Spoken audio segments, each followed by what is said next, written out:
नमस्कार बच्चों, आज हम पढ़ेंगे बाह्य प्रक्रिया भाग 2 में पवन के कार्य और उनसे निर्मित होने वाली भू आकृतियाँ। यह बाह्य प्रक्रिया भाग 2 का ही हिस्सा है। इसके पहले हमने पढ़ा था नदी के कार्य और भू आकृतियाँ, फिर हमने देखा था हिमानी के कार्य और भू आकृतियाँ। आज हम देखेंगे पवन के कार्य और भू आकृतियाँ। पवन बच्चों, पवन का जो कार्य होता है वह मुख्य रूप से मरुस्थलीय और कम वर्षा वाले प्रदेशों में अधिक होता है, जहाँ उन स्थानों पर जहाँ पर पवन अपने साथ आसानी से मिट्टियों को उड़ा ले जा सके। तो सबसे पहले आगे बढ़ने से पहले हम देखेंगे मरुस्थलीय प्रदेशों की क्या क्या विशेषताएं होती हैं। मरुस्थलीय प्रदेशों में वो चीज़ कौन कौन सी ऐसी चीज़ है जहाँ पर हवा का जो कार्य होता है वह अधिक होता है। मरुस्थलीय प्रदेश में प्रायः उष्णकटिबंध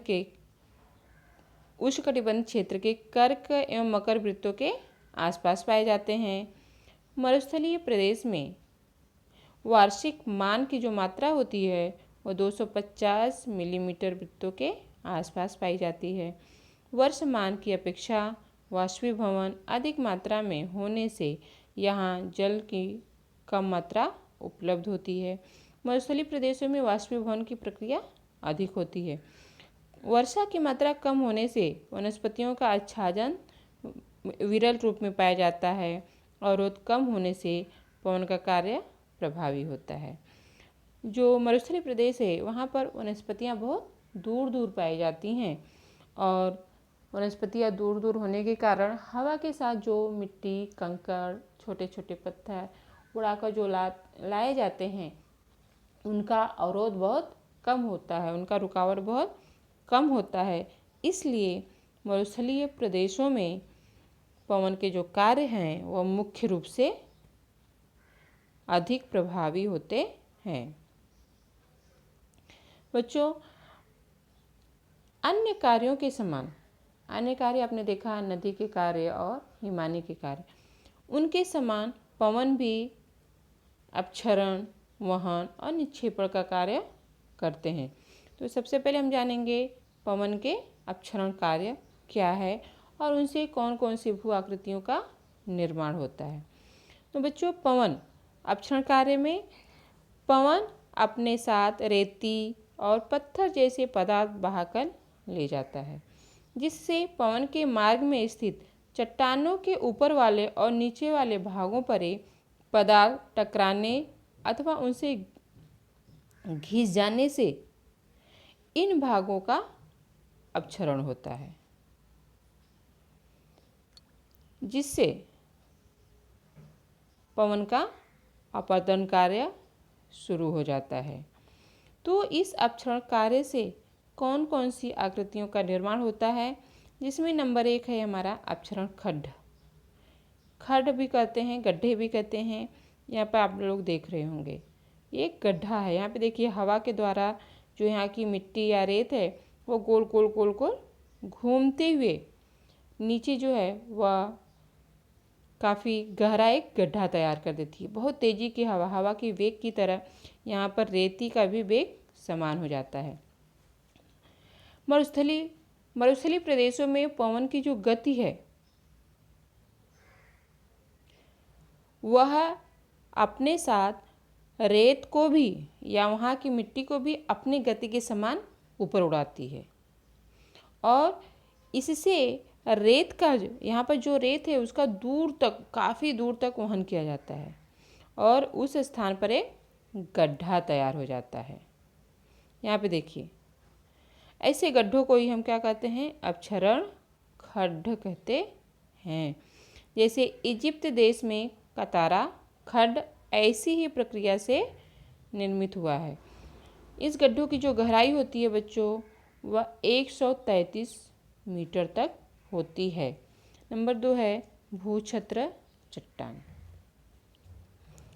भूछत्र चट्टान का निर्माण कैसे देख रहे हैं आप, एक चट्टान है लेकिन यहाँ का नीचे का घर्षण ज़्यादा हुआ है, अपवर्तन कार्य अपक्षरण कार्य अधिक हुआ है। यहाँ की चट्टान पतली हो गई है और ऊपर की चट्टान क्या है, वैसे ही पड़ी है। तो यह कैसे हुआ होगा बच्चों, पवन के अपक्षरण कार्य से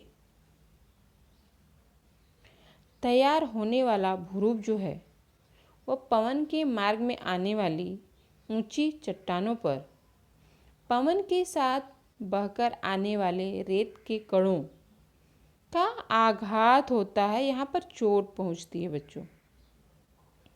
पवन के साथ आने वाली जो रेत के कण हैं, जैसे आप कहीं जाते हैं, आंधी आने लगती है, तो उनके साथ जो देखिए आप छोटे छोटे कण होते हैं जो हमारे शरीर पर, हमारे चेहरे पर ऐसा लगता है कि चोट कर रहे हैं। तो हमारे पास छतरी है या हम कहीं भाग के छिप जाते हैं, तो उसमें भी हवा जब तेज़ चलती है तो यहाँ पे तो कम वर्षा होती है, मरुस्थलीय भाग है, तो यहाँ पर हवा के साथ जो चट्टानें या जो रेत के कण आते हैं वह चट्टानों पर आघात करते हैं, चोट करते हैं। लेकिन सबसे बड़ी बात इसमें क्या है बच्चों कि जो चट्टानों के जो बड़े बड़े टुकड़े होते हैं वह हवा के साथ तो उड़ते हैं, लेकिन उनकी जो पृथ्वी से या पृथ्वी सतह से उनकी जो ऊंचाई होती है वो बहुत कम होती है, क्योंकि बड़े बड़े होने के कारण उनका वेट जो होता है वह क्या होता है, बढ़ जाता है। और वेट जब बढ़ जाता है तो वह अधिक ऊपर तक नहीं उड़ पाते हैं, तो वह पृथ्वी के करीबी सतह से उड़ते हैं। और उनसे जो हल्की या उनसे जो छोटे कण होते हैं, उनसे हल्के होते हैं, वो हवा के साथ उनसे ऊपर उड़ते हैं। और जो ऊपर उड़ते हैं तो इनका काफ़ी तेज उनका आघात होता है, क्योंकि वो हल्के हैं। हवा की गति जितनी तेज है उनके उड़ने की गति भी उतनी ही तेज होती है। तो जब तेज उड़ते हैं तो चट्टानों पर काफ़ी चोट करते हैं, उनका घर्षण करते हैं, जिसके कारण दोनों चट्टानों के बीच का जो भाग है, ये देखिए, ये जो बीच का भाग है उनका अपरदन कार्य या अपक्षरण कार्य अधिक होता है, जिसके कारण ऐसे चट्टानों का आकार एक छाते के जैसा दिखाई देता है, एक छाते के जैसा हो जाता है। और इसी आकार वाले चट्टानों को हम भूछत्र चट्टान कहते हैं। नंबर 3 बच्चों, यारदांग। यारदांग, ये देखिए, यहाँ पर 2 प्रकार की चट्टानें हैं, एक कोमल चट्टान है और एक कठोर चट्टान है। ठीक है, तो आप देख रहे होंगे, ध्यान से देखिएगा कि जो कोमल चट्टान है वह थोड़ी नीचे धंस गई है और जो कठोर चट्टान है वह ऊपर ही उठी हुई है। क्या कारण हो सकता है? यहाँ का घर्षण अधिक हुआ है, यहाँ का अपरदन कार्य अधिक, क्योंकि कोमल है तो उनका अपरदन कार्य बहुत तीव्रता से हो जाता है। तो इनका भी जो कार्य है वह पवन से होने वाले रेत के कार्यों की वहन प्रक्रिया से भूपृष्ठ पर नरम चट्टानों का छीजन होता है। नरम चट्टानें, कोमल चट्टानें जो होती हैं उनका छीजन हो जाता है, और छीजन होता है वो भी काफ़ी ज़्यादा मात्रा में, अधिक मात्रा में छीजन होता है। और उन्हीं के साथ जो कठोर चट्टानें हैं उनका कटाव जो होता है वह कम होता है। तो कोमल चट्टानों के अपरदन से वहाँ पर एक देखिए नाले के जैसा एक आकार तैयार हो जाता है, एक नाली बन जाती है, आप लोगों ने देखा होगा नाली, पानी बहते हुए।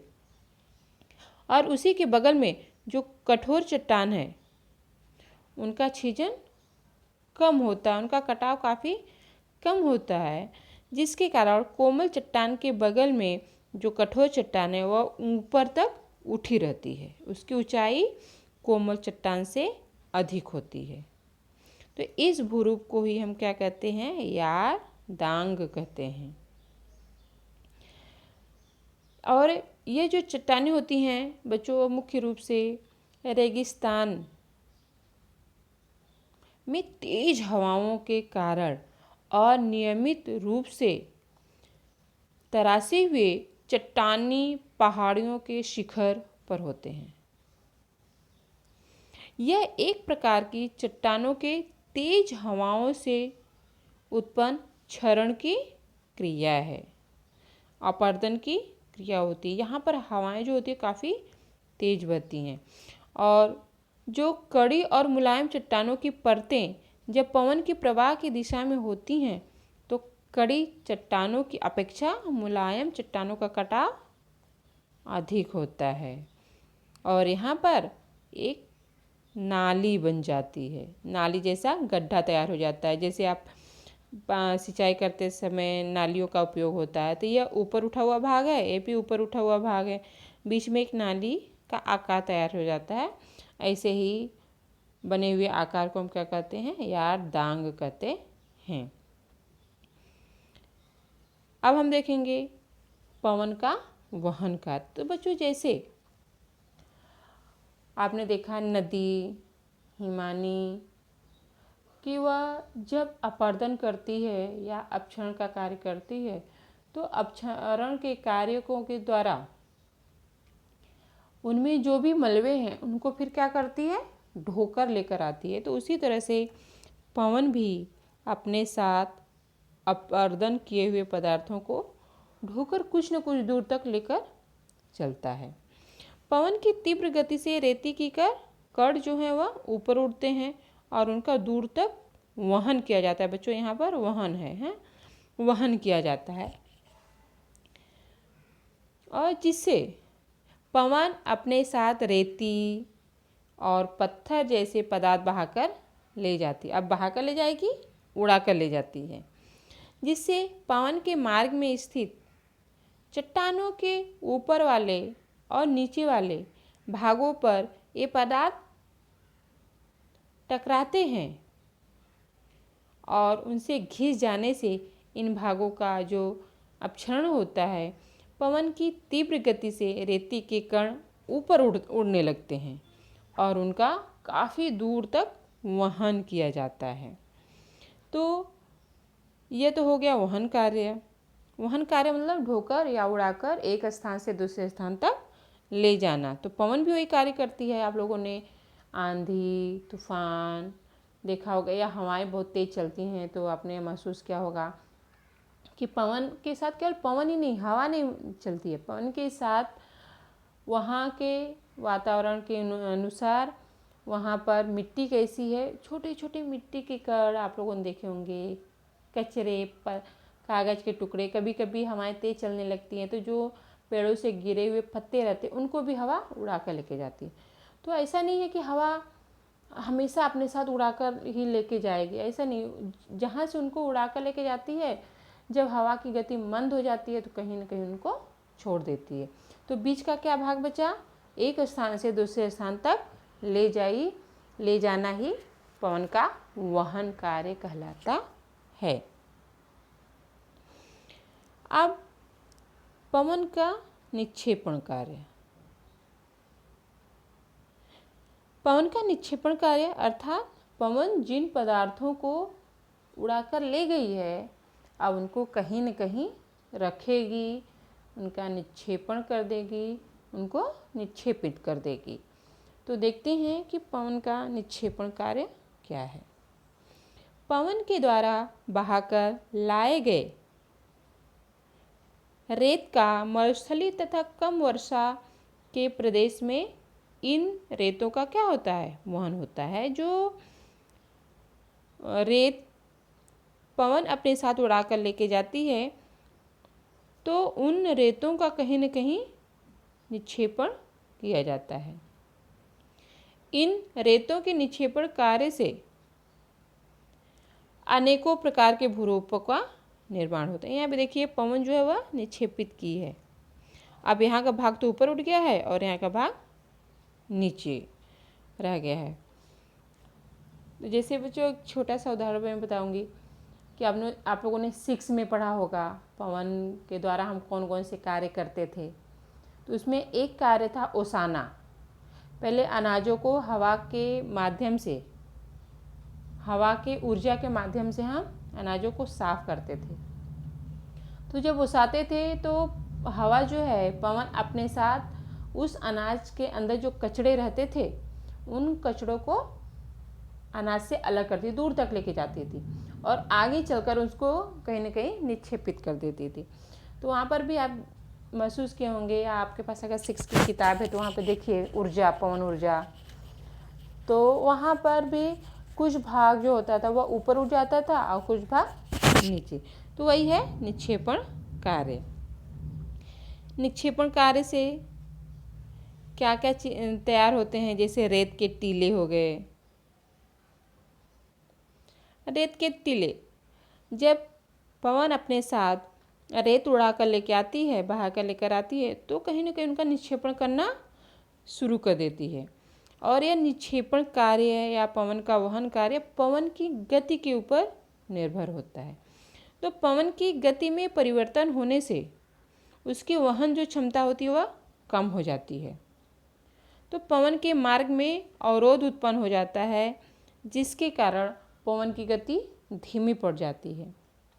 फलस्वरूप पवन के साथ बहने वाली जो रेत है उनका निक्षेपण होता है, और इन निक्षेपण द्वारा जिन टीलों का निर्माण होता है उसे हम कहते हैं रेत के टीले।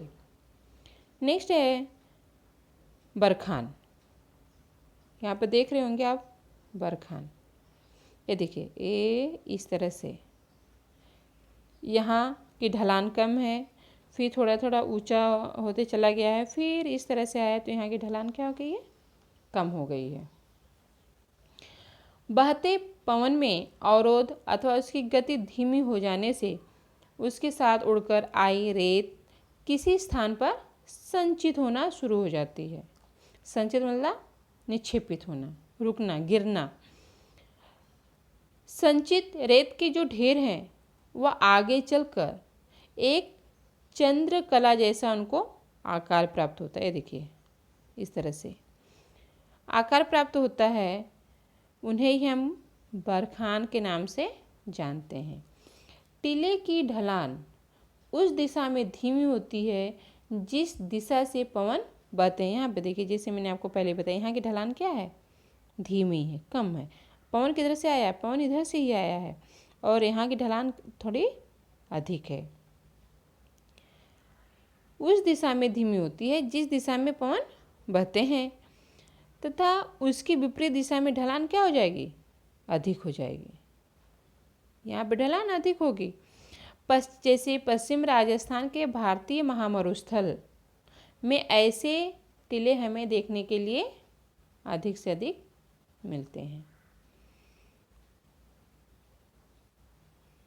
आगे देखेंगे सैफ टीले क्या है। ये देखिए, दिख रहा है आपको, सैफ टीले।